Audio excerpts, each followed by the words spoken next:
ज्ञानेश्वरांनी भक्ती मंदिराचा पाया रचला व तुकोबा त्याचे कळस झाले. ही समजूत अगदी बरोबर आहे, कारण तुकोबापर्यंत 3 शतके नुसते भक्ती मार्गाचाच उपदेश सुरू होता. तो आता थांबला.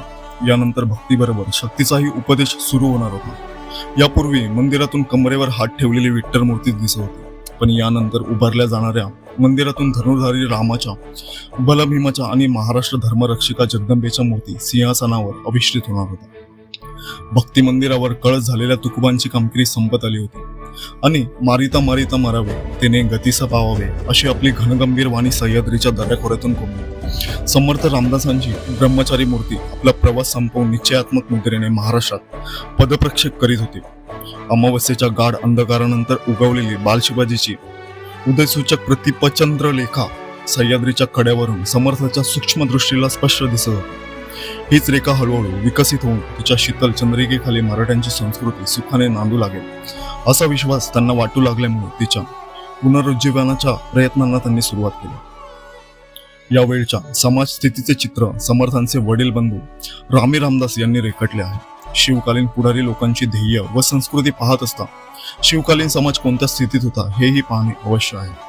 रामी रामदास म्हणतात की अति तीव्र शासन यावने अब्रहण्य झाली कित्येक वन वर्णचतुष्ट नारी नर सर्व धर्म पराडमुख क्षत्रिय वैश्य स्वधर्म भ्रष्ट शूद्र झाले सेवा नष्ट किती हेची बोलावे स्पष्ट शिन वाटे वाचेसे दुष्ट सेवा दुष्ट प्रतिग्रह दुराचारी दुराग्रह गो ब्राह्मण अतिनिग्रह तेथे कैसा प्रतिभा असूया तिरस्कार शुष्क वैर अधर्म निरत वृथा अहंकार परस्परे आक्षेप साक्षेप घोर मीच अधिक हा कळव.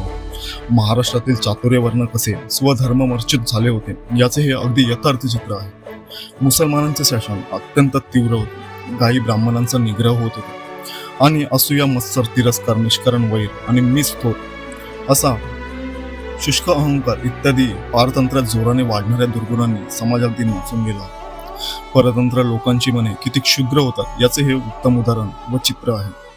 आजच्या लोकांना भोवताली पाहून हे पटल्या वाचून राहणार नाही. रामदास मोठ्या खेदाने म्हणतात की आले भगवंताच्या मान तेथे कोणाचे चालेल.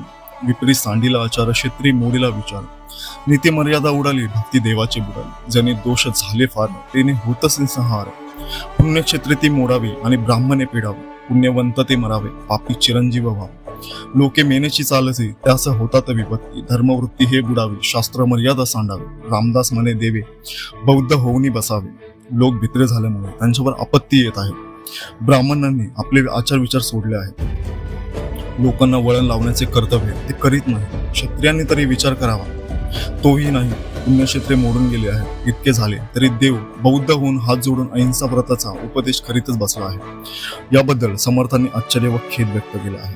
देवांच्या मूर्ती फोडणे हे काजींचे एक प्रथमच काम होते. असंच एक उदाहरण इतिहासामध्ये सापडते की मुल्ला मोहम्मद शरीफ या जी सनद दिली होती त्यात देवाच्या मूर्ती दगडाच्या वगैरे आकारी बिनाकारी मोडून टाकली असे म्हटले आहे. मुसलमानांनी वाटेल तो अन्याय केला तरी त्याबद्दल त्याला शिक्षा होण्याची भीती नसेल. इसवी सन 15व्या खंडात पैठणच्या ब्राह्मणांचा शके 1532चा एक निर्णय छापला आहे. तो वाचनीय आहे. मसूरच्या जगदळांचा एक पूर्वज मुसलमान झाला व मेल्यावर आपली कबर करून एका बाजूला मुसलमानांनी कंदुरी करावी व दुसऱ्या बाजूला हिंदूंनी खैरात करावी अशी त्याने इच्छा दर्शवल्यावरून तशी व्यवस्था करण्यात आली. पूर्वीच्या या मराठा जगदळाला पीर जलाउद्दीन अशी संज्ञा मिळाली व मुसलमान व हिंदू दोन्ही कबरीची पूजा करीत असल्यामुळे त्याला मुसलमानांचा पीर व हिंदूंचा वीर म्हणू लागले.